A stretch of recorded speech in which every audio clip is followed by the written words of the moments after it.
जिनवरवसहि निजेन निदितं देवीन्द्रविन्दवन्दं वन्दे तं सर्वदा शिरसा प्रणम्य परमात्मानं सिद्धं त्रैलोक्यवन्दितं स्वाभाविकचिदानन्दस्वरूपं निर्मलावयं शुद्धजीवादिद्रव्याणां देशिकं चाजिनेश्वरं द्रव्यसङ्ग्रहसूत्राणां वृत्तिं वक्षे समासता गुरु अर्हत् गुरु सिद्ध गुरुराचार्य पाठका गुरु साक्षात् परम साधु तस्मै श्री गुरुवे नमः।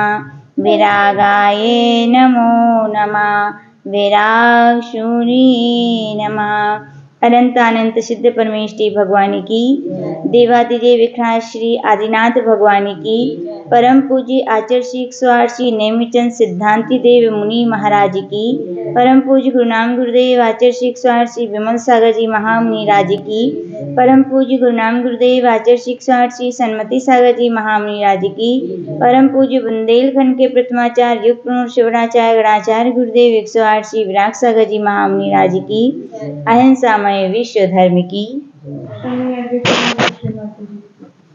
यहाँ पर श्री जिनेन्द्र देव की दिव्य देशना से मुखरित और गणधर देवों के द्वारा गुंथित तथा अन्य उत्तरोत्तर आचार्यों द्वारा कथित वयागम नेमिचंद सिद्धांति देव के ग्रंथ बृहद द्रव्य संग्रह में और उस पर लिखी गई टीका श्री ब्रह्मदेव सूरी के द्वारा उस टीका का यहाँ पर पूज्य गुरुदेव की सन्निधि में बैठकर 2003 में जो वाचन सुना था, पुनः उसका यहाँ पर स्वाध्याय वाचन रूप से प्रारंभ हो रहा है।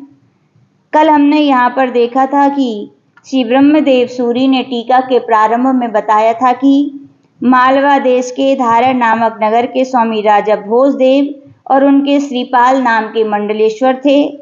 आश्रम नामक नगर में मुनीश्वरनाथ भगवान के प्रतिमा के दर्शन करके जिसे निज तत्व की पिपाशा जागृत हुई थी, ऐसे सोम श्रेष्ठी नामक जो इस ग्रंथ के निमित्त हैं, उनके विषय में कहा गया था कि उनकी पिपाशा जागृत हुई थी।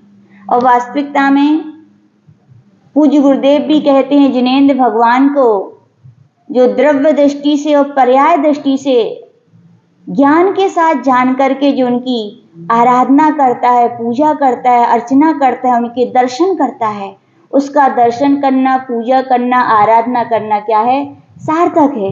क्यों? उसे जिनेन्द्र भगवान के दर्शन करके निज तत्व का भी क्या हुआ है? भान हुआ है। द्रव्य दृष्टि से उसने जान लिया था कि जैसी भगवान की आत्मा है वैसी मेरी है। पर्याय दृष्टि से देखा था कि भगवान ने अपनी सिद्ध पर्याय के लिए प्राप्त कर लिया है, मैं भी ऐसी पर्याय के लिए प्राप्त करूं।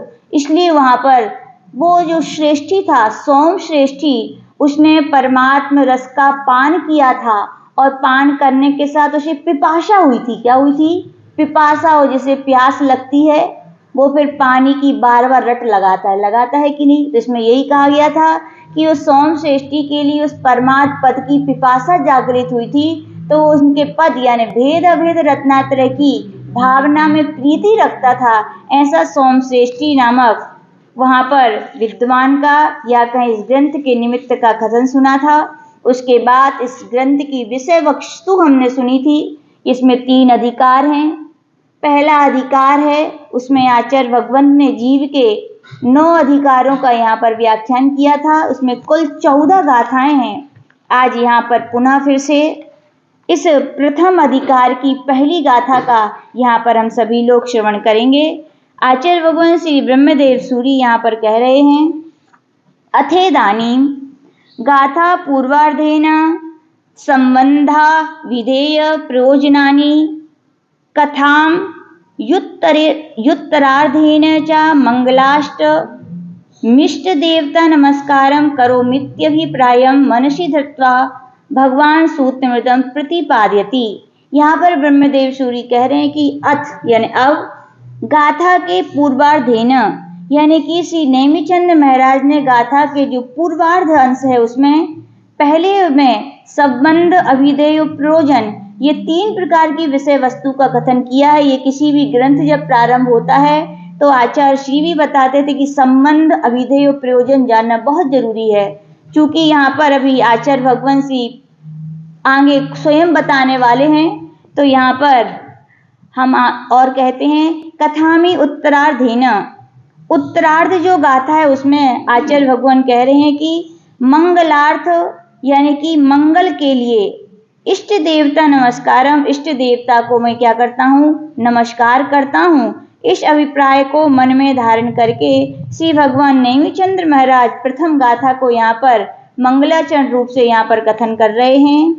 जीवमजीवम दव्वम जिनवर वसहेन जीर्णिदिठम देविन्द विन्द वंदम वंदे तम सर्वदा शिरसा।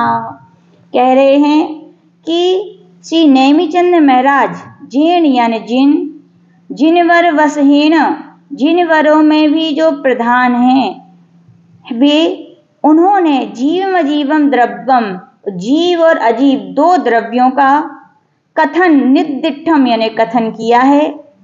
और वे देवेंद्र यानी कि जिनवर वसहेण कैसे हैं, तो कह रहे हैं देविंद विंद वंदम, जो देवेंद्र आदिकों के समूह से बंदित हैं, ऐसे तीर्थंकरम परम देव को मैं सर्वदा यानी सदा शीर्षा यानी मस्तक को झुका करके क्या करता हूँ, नमस्कार करता हूँ। इस प्रकार से पहली गाथा यहाँ पर कही गई।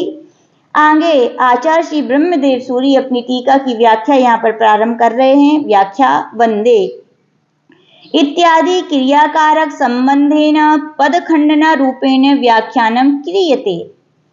वंदे इत्यादि क्रियाकारक संबंध के द्वारा पदखंडना रूप से व्याख्यान को मैं करता हूँ। यहाँ पर यह व्याख्यान किया जाता है, यानी कि आचार्य ब्रह्मदेव सूरी यहाँ पर बता रहे हैं कि जो मैं टीका करूंगा, टीका जो मैं कह रहा हूँ वो पद खंडना रूप से कहूंगा। पूजा आचार्य श्री ने बताया था टीका 2 प्रकार से लिखी जाती है, एक का नाम है दंडान्वय और दूसरे का नाम है खंडान्वय। दंडान्वय यानी कि किसी भी गाथा का संक्षेप से कथन कर देना। जो बड़े विद्वान आचार्य भगवंत होते हैं और उनके विद्वान शिष्य होते हैं तो कहा जाता है थोड़ी सी ही सूत्रों की के व्याख्या वृत्ति के द्वारा वे उनके शिष्य उस गाथा के सार को समझ लेते हैं। ऐसे आचार्य भगवंतों में आचार्य श्री बताते हैं कि आचार्य कुंद देव के ग्रंथ चाहे समय सार हो चाहे प्रवचन सार आदि हो, उस पर जो उनकी आत्मख्याति टीका लिखी गई वो किसने लिखी है, आचार्य अमृतचंद स्वामी ने। और आचार्य अमृतचंद स्वामी की टीकाएं दंडान्वय रीति से लिखी गई हैं। किसकी रीति से लिखी गई हैं, संक्षेप कथन। विज्ञ गुरु के विद्वान शिष्य हैं, संक्षेप कथन में ही वे सारे गाथा का सार समझ लेते हैं। और शिष्य तो 2 प्रकार के होते हैं, मेधावी होते हैं तो मंद मेधावी भी होते हैं। मेधावी शिष्यों के लिए संक्षेप से कथन किया, मंद मेधावियों के लिए विस्तार से कथन किया जाता है।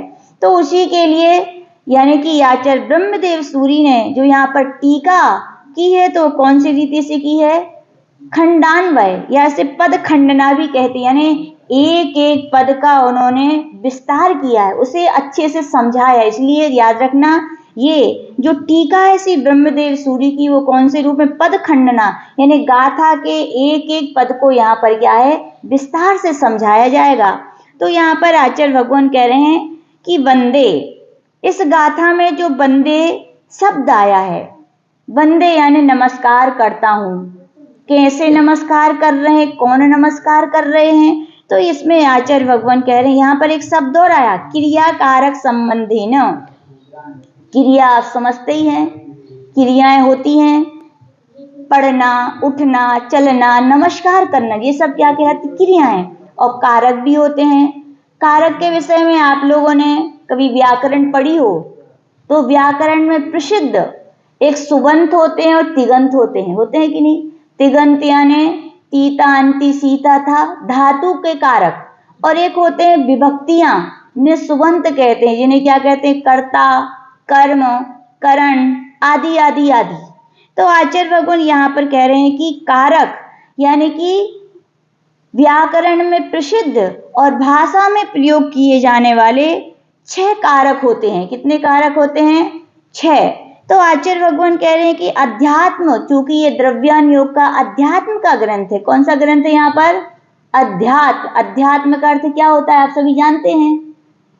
कर दो संधि विक्षेप। अधि प्लस आत्म। अधि यानी अंदर, आत्मा यानी आत्मा के कहाँ चले जाओ? जहां पर आत्मा के अंदर चले, भीतर भीतर भीतर भीतर चले जाओ। कितना भीतर चले जाओ? बोले इतना भीतर चले जाओ, इतना भीतर चले जाओ कि आप भीतर जाओ। भीतर यानी क्या? भीतर एक साथ लिखो, इतने भीतर जाओ कि फिर अलग अलग भीतर जाओ। इतने भीतर जाओ कि आप भी संसार सागर से तर जाओ। जैसे समुद्र में ऊपर लहरें होती हैं कि नहीं? हाँ, और जितना उसके अंदर अंदर अंदर जाते हैं समुद्र के अंदर, उतनी वहां पर क्या होती? निश्चलता होती है। किसी प्रकार की हलन चलन क्रिया नहीं होती। ऐसे अध्यात्म यानी कि आत्मा के इतने अंदर इतने अंदर इतने अंदर चले जाओ कि यहाँ पर आत्मा के सिवा फिर कोई और प्रकार के विकल्प संकल्प ही ना रहे। ऐसा ही अध्यात्म ग्रंथ है।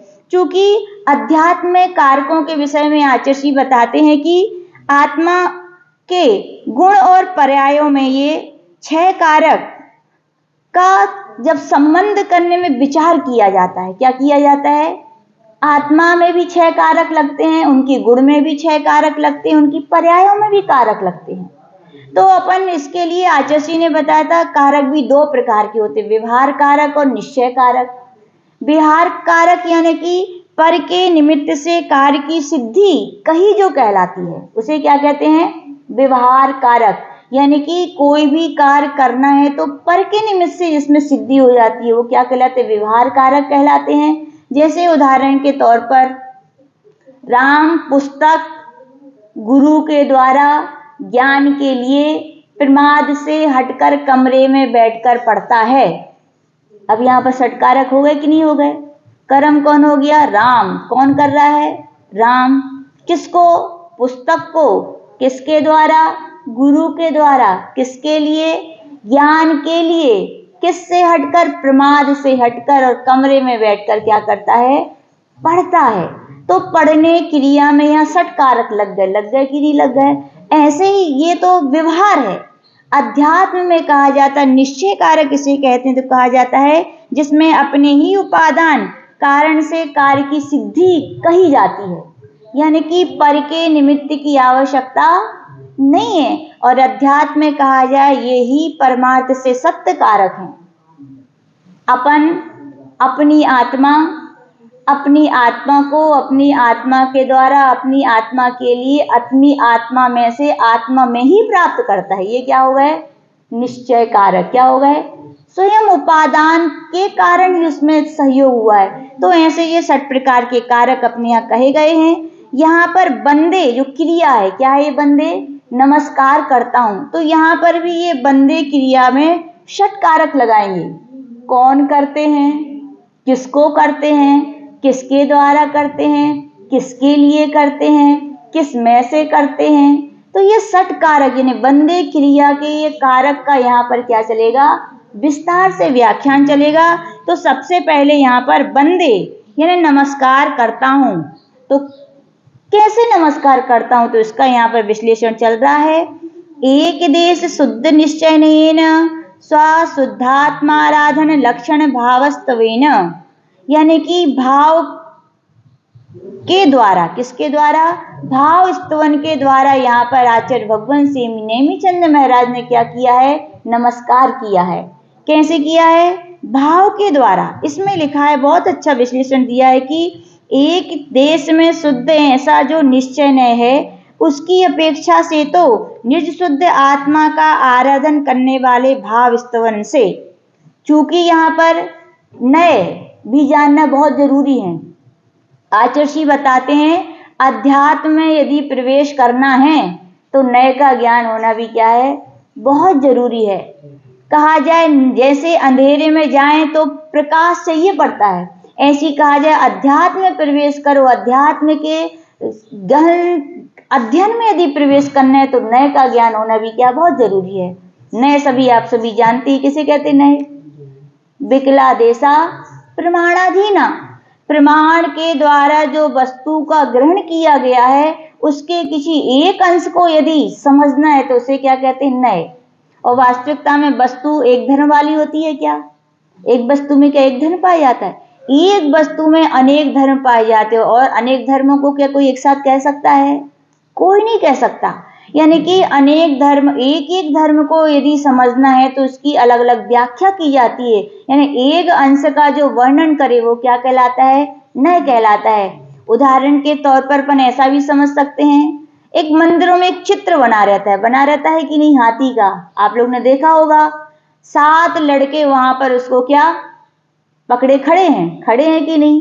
और आप लोग विस्तार से कहानी समझते ही होंगे कि वे 7 जन्मान धंधे थे और उन्हें भावना हुई थी मैं किसको देखूं? हाथी को देखूं। अब कैसे दिखाया जाए? उन्हें अपने पिताजी से कहा, पिताजी मुझे हाथी देखना है। तो पिताजी ने भी सोचा विचारा और कहा ठीक है, हमारे नगर के जो राजा हैं उनके यहाँ पर क्या है, पालतू क्या है, हाथी है। मैं उनके पास क्या करूंगा, ले जाऊंगा और हाथी दिखा दूंगा। तो पिताजी ने कहा चलो सब बच्चे, कहाँ चलना है? बोले हाथी देखने चलना है। चले गए बगीचे में, वहां पर हाथी खड़ा था। पिताजी ने सोचा ये हाथी देखते हैं जब तक अपन काम करें, दूसरा काम। पिताजी छोड़ के चले गए। बच्चे हाथी के पास गए। हाथी चूंकि जंजीर से बंधा था, एक एक बच्चा गया। एक ने क्या पकड़ा हाथी का? क्या पकड़ा? पूंछ पकड़ी। वो अच्छा हाथी ऐसा होता है। फिर दूसरे ने क्या पकड़ा? दूसरे ने उसके पैर पकड़े। बोले अच्छा हाथी। पहले वाले ने कहा कि हाथी कैसा होता है? रस्सी की तरह होता है। और दूसरे ने क्या कहा? खम्मे की तरह होता है। ये तो खम्मे की तरह गोल है। तीसरे ने क्या पकड़ा? उसकी पीठ पकड़ी। अरे ये हाथी तो क्या है? दीवाल की तरह है। किसकी तरह है? और फिर चौथे ने उनकी सूंड पकड़ ली। क्या पकड़ी? जैसे ही सूंड पकड़ी तो उसके मन में आया, अरे ये हाथी तो कैसा है? हॉकी की तरह है। एक बच्चे ने उसके कान पकड़े तो क्या बोला, ये तो हाथी किसकी तरह है? सूपे की तरह है। एक ने उनका सिर गंडस्थल पकड़ा तो क्या बोला, ये तो कैले की तरह। कैले समझत के नहीं? बुंदेलखंड में रोटी चूल्हे पे जब बनाई जाती थी तो कैला बनता था। क्या था? तवा नहीं, कैला। तवा तो प्लेन होता है, कैला गोल होता है। पहले के समय में बोले मिट्टी के बर्तन भी ऐसे ही बनाए जाते थे, हाथी के उस पर रख दिए जाते थे और वो बन जाते थे। तो किसी ने सोचा कि हाथी तो कैसा है? कैले की तरह है। अब सबने हाथी देख लिया, सब एक जगह आके बैठ गए। अब बोला भैया बताओ तुमने हाथी देखा कैसा था? एक एक ने अपनी अपनी रख, अरे भैया आज तो बहुत खुशी हुई, हाथी देखा। बोले हाथी कैसा था? हाथी तो बोले रस्सी की तरह था। एक ने कहा खम्बे की तरह। तीसरा तुमने हाथी ने तुमने क्या देखा? बोले हाथी ना रस्सी की तरह था ना खम्बे की तरह। किसकी तरह था? वो तो हॉकी की तरह था। किसी ने कहा कि दीवार की तरह। क्या हो गया? झगड़ा हो गया। क्या हो गया? झगड़ा। हाथी एक, हाथी का स्वरूप मानने वालों की मान्यताएं अनेक। तो क्या हो गया? विरोध खड़ा हो गया। क्या हो गया? विरोध जहां खड़ा हो जाता है तो आचार्य भगवान कह रहे हैं वहां पर निपटाने के लिए कौन चाहिए? अनेकांत चाहिए। क्या चाहिए?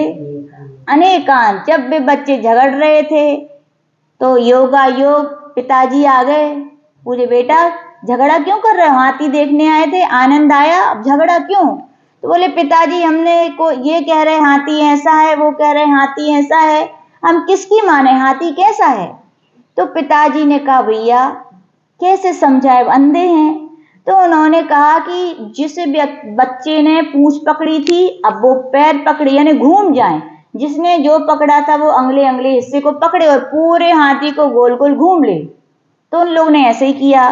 तो क्रम क्रम से जिसके पास सूंड आई थी तो उसके पास पैर भी आया, फिर उसके पास पूंछ भी आई, फिर उसके पास पीठ भी आई। तो बोले अरे हाथी तो ऐसा है। यानी कहा जाए पूरे हाथी का स्वरूप अनेक प्रकार का है। कितने प्रकार का? प्रमाण की अपेक्षा अनेक। लेकिन कथन स्याद्वा शैली लगाइए तो कहा जाएगा सूंड की अपेक्षा से हाथी हॉकी की तरह है, पूंछ की अपेक्षा से क्या कहे रस्सी की तरह है। अपेक्षाएं जहां लगा दी जाती हैं, जहां स्यादवाद होता है, वहां पे क्या होते हैं, विरोध खत्म हो जाते हैं। तो कहा गया हर वस्तु के एक अंश का जो कथन करता है उसे क्या कहते हैं, नय कहते हैं। नय दो प्रकार की होते हैं, कौन कौन से होते हैं, निश्चय नय और व्यवहार नय। निश्चय नय के बारे में कह रहे हैं तत्व निश्चय नयो अभेद विषयो, जो वस्तु के अभेद रूप से ग्रहण करता है उसे क्या कहते हैं, निश्चय नय कहते हैं। और जो वस्तु को भेद रूप से ग्रहण करता है उसे क्या कहते हैं, व्यवहार नय। निश्चय नय भी दो प्रकार के, शुद्ध निश्चय नय और अशुद्ध निश्चय नय। जो कर्म विकार से रहित शुद्ध आत्मा को अभेद रूप से ग्रहण करता है उसे क्या कहते हैं, शुद्ध निश्चय नय। जैसे कर्म विकार से रहित यानी जीव केवल ज्ञानमयी है। क्या है, जीव केवल ज्ञानमयी, ऐसा कहना ये शुद्ध निश्चय नय। और शुद्ध निश्चय नय के भी तीन भेद कहे गए, कौन कौन से, परम शुद्ध निश्चय नय, साक्षात शुद्ध निश्चय नय और एक देश शुद्ध निश्चय नय। यहाँ पर आचार्य भगवान करे परम शुद्ध निश्चय नय यानी क्या, जो नए आत्मा के त्रिकाली शुद्ध परम पारिणामिक भावों को ग्रहण करता है उसे क्या कहते हैं, परम शुद्ध निश्चय नय कहते हैं। यानी कि हमें यहाँ जैसे जीव को सत्ता, जीव की चैतन्य में जो उसका परम स्वभाव है, जो त्रिकालवर्ती है, कभी नष्ट होएगा क्या, तो इसे परम शुद्ध निश्चय नय कहते। दूसरा है साक्षात शुद्ध निश्चय नय, निरुपाधि। निरुपाधि कर्म मर की उपाधि से रहित जो जीव हैं उनके गुण गुणी को अभेद रूप से विषय करने वाला नय क्या है, साक्षात शुद्ध निश्चय नय है। यह नय आत्मा को छायक भावों से अभिन्न बताता है। कौन से भाव चाहिए यहाँ पर, छायक भाव, यानी कि जिन्होंने कर्मों का क्षय कर दिया है ऐसे के जीव को क्या कहना, ज्ञान स्वरूपी, केवल ज्ञान स्वरूपी कहना, शुद्ध। चूंकि यहाँ पर कहा गया है एक देश शुद्ध निश्चय है, तो एक देश शुद्ध निश्चय के विषय में आचार्य भगवान ने बताया है, छायोसमिक भावों की एक देश शुद्धता के साथ तन्मय वस्तु को ग्रहण करने वाला नय एक देश शुद्ध निश्चय है। जैसे राग देश आदि भाव कर्म जनित हैं। चूंकि राग देश भाव किसके हैं, भाव किसमें होते, जीव में होते कि अजीव में। यद्यपि भाव जीव में ही होते हैं, लेकिन जीव का बहुत स्वभाव शुद्ध भाव करना है, लेकिन पर के निमित्त से जीव क्या करता है, राग द्वेष करता है। पर के निमित्त से जो भाव होते हैं उन्हें जीव के हैं, लेकिन पर के निमित्त से हुए हैं, इसलिए वो क्या कहलाते हैं, एक देश कहलाते हैं। शुद्ध क्या, चूंकि एक देश शुद्धता के साथ तन्मय है। नेमिचंद महाराज हैं, नियम से शुद्धोपयोगी मुनि महाराज होंगे। कौन होंगे, जिन्हें यानी कि भाव पूर्वक स्तवन, भाव स्तवन यानी क्या, वो जब बैठी होंगी अपने भावों में तो उन्होंने भगवान के अनंत ज्ञान, अनंत दर्शन, अनंत सुख और अनंतमय ऐसे उनके गुणों का क्या किया होगा, चिंतन किया होगा। क्या किया होगा कि ऐसे तो उनके जो भाव हुए होंगे, चूंकि वे भगवान के निमित्त से हुए, किसके निमित्त से हुए, लेकिन भाव किसके थे, उनके स्वयं के थे, शुद्ध थे। और कैसे भाव थे, वे ही भाव थे जिन भावों के द्वारा वे अपनी निर्शुद्ध आत्मा का आराधन करते थे। आराधन यानी कौन करेगा आराधन, तो कहा गया तीन चीजें चाहिए, आराध्य चाहिए, आराधक चाहिए, और जो पूजन करे, जो करता है वो क्या है, क्रिया, आराधना क्रिया है। तो दो चीजें हो गई, आराध्य अलग हैं, आराधक अलग हैं। और जो आराधक आराध्य की करता है वो क्या कहलाती है, आराधना।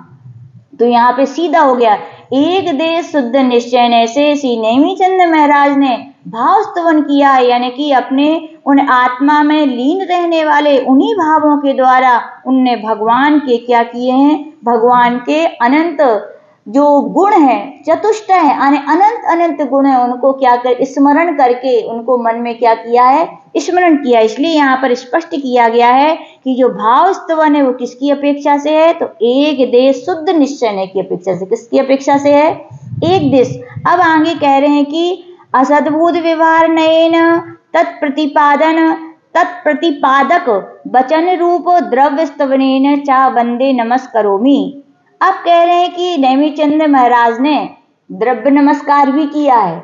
द्रव्य नमस्कार कैसे किया है, तो कह रहे हैं कि व्यवहार असद्भुत व्यवहार नहीं न। अब असद्भुत व्यवहार को भी जान लें। व्यवहार नय दो प्रकार का, सद्भुत और असद्भुत।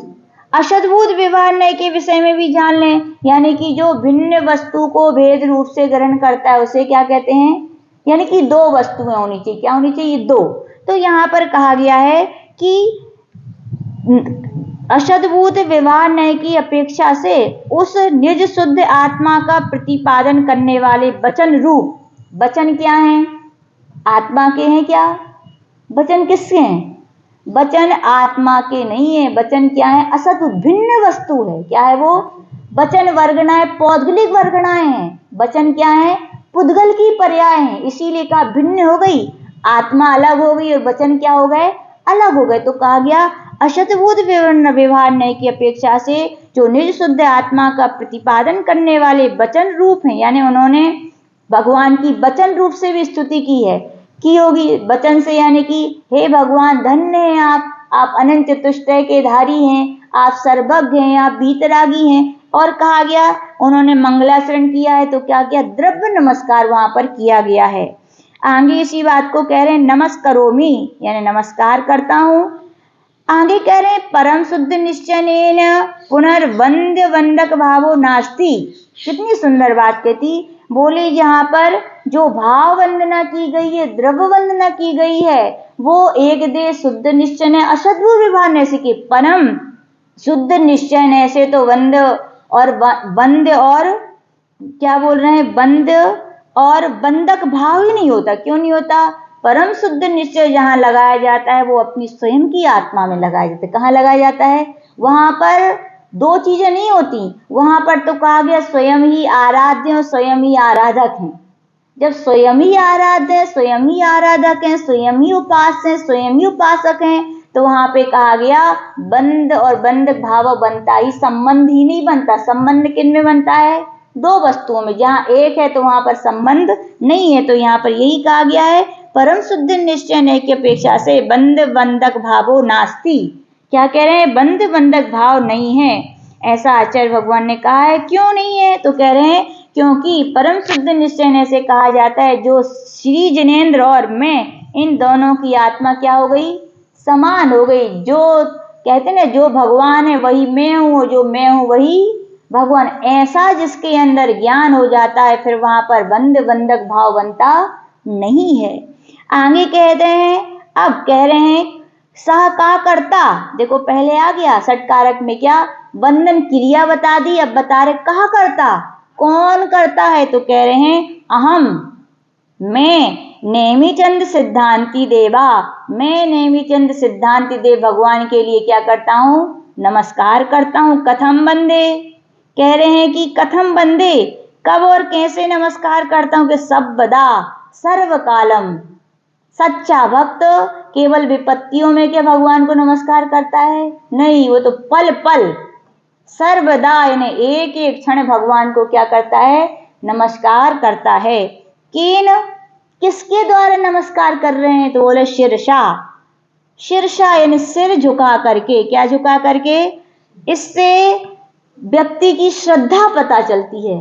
श्रद्धालु व्यक्ति को सिर झुकवाना नहीं पड़ता, वो झुकाता नहीं, उसका तो सहज सिर क्या है, झुक जाता है। किसके प्रति, अपने आराध्य के प्रति। क्यों, अंदर में जब अनन्य उसके प्रति श्रद्धा भक्ति होती है तो सिर झुकाना नहीं पड़ता, अपने आप स्वयं ही क्या है, झुक जाता है। व्याख्या कर रहे हैं उत्तमांगेन, शीर्षा यानी क्या, उत्तम अंग के द्वारा। और उत्तम अंग कौन सा है, कौन सा है उत्तम अंग, अपना शरीर में यदि उत्तम अंग है तो क्या है, सिर है। यद्यपि नमस्कार कई प्रकार का होता है, सिर से अकेले नमस्कार करने को एकांग नमस्कार कहा जाता है। क्या कहा जाता है, अकेले सिर झुका दिया बस, एकांग नमस्कार।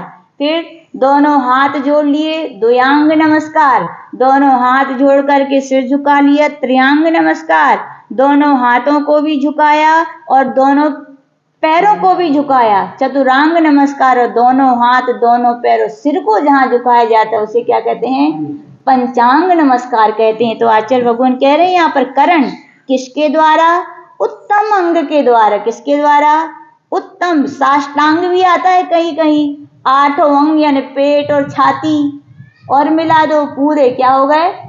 अष्टांग नमस्कारों के द्वारा क्या है? नमस्कार किया जाता है। यहाँ पे उत्तमांग आया। क्या आया? एक आचार्य हम लोग को बहुत अच्छी शिक्षा देते हैं। बोले साधक जीवन में अध्यात्म अपन साधना के पथ पे चले हैं और साधना बिना अध्यात्म के अधूरी है। आंखें मिली हैं, वस्तु है, दिखेगी कि नहीं दिखेगी? जरूर दिखेगी। कान हैं और शब्द हैं, सुनाई देंगे कि नहीं देंगे? जरूर सुनाई देंगे। नाक है और वस्तु रखी है सुगंधित या दुर्गंधित, आएगी कि नहीं आएगी? जरूर आएगी। लेकिन आपका मन, आपका उत्तमांग, आपका मस्तिष्क किसके लिए है? ये सब भरने के लिए नहीं। आपका उत्तमांग जो मस्तिष्क है उसमें कहा गया भैया दुनिया में बहुत कुछ सुनने मिलेगा, बहुत कुछ देखने मिलेगा, बहुत कुछ सूंघने मिलेगा, लेकिन आपका उत्तमांग है तो उसमें क्या रखो? उत्तम उत्तम चीजें ही रखो। क्या रखो? अच्छी चीजें। निर्णय करो। आंखों का कोई दोष नहीं है। कोई कहे वे दिख गई तो हमारा मन ऐसा हो गया, नहीं। आंखों का काम देखना है, अपने मन को है उसको ड्राइवर बनाओ, उसको समझदारी रखनी चाहिए, बनाओ उसको हंस। करे भेद विज्ञान, किसको हमें रखना है, किसको हमें नहीं रखना है। कान बहुत कुछ सुनते हैं, लेकिन बनाओ अपने मन को इतना उत्तम मन, उत्तमांग, कि अपने मन को कि इस उत्तमांग में हम वे ही शब्द रखेंगे जो हमारी आत्मा के कल्याणकारी, बाकी मन को रखने की हम नहीं रखेंगे। जिसके पास ये ज्ञान होता है तो याद रखना उसकी मन शुद्धि होती है। क्या होती है? और भी आचार्य भगवान कह रहे वचन शुद्धि किसकी? बोले जो सब कुछ देखते हुए भी शुभ भी देखते हैं, शुभ भी देखते हैं, शुभ भी सुनते हैं, शुभ भी सुनते हैं, लेकिन अपने मुख से वे सदैव हित मित प्रिय अनुवीची ही भाषण बोलते हैं। अन्य ऐसे शब्द नहीं बोलते जो विकथाओं में आ जाएं। तो आचार्य भगवान के उत्तमांगे न, यहाँ पर भगवान के लिए उत्तम अंग मस्तिष्क, सौभाग्यशालीपन के अपन को क्या मिला है? उत्तमांग मस्तिष्क मिला है। और मस्तिष्क मिला है तो उसमें उत्तम उत्तम चीजें रखें, क्योंकि जो जिसकी आराधना करता है, जिसका जैसा मन होता है, जैसी परिणति होती है, वैसी ही भविष्य की उसकी अंगली क्या होती है? पर्याय होती है। परिणति आज शुभ है तो नियम से किसी से पूछने की आवश्यकता नहीं कि पर्याय कैसी होगी, और परिणति वर्तमान में खराब है तो ये भी किसी से पूछने की आवश्यकता नहीं कि भविष्य में मेरी पर्याय कैसी होगी। तो आचार्य भगवान का उत्तमांगे न, उत्तम अंग को झुकाकर, सिर को झुका करके भगवान ने नमस्कार किया है, ताकि वे भगवान के गुण भी हमारे इस उत्तमांग में क्या है? आ जाएं। ऐसी और अपन इस विषय के लिए आगे देखेंगे। जय बोलिए परम पूज्य गणाचार्य गुरुदेव श्री विराग सागर जी महामुनि राज की।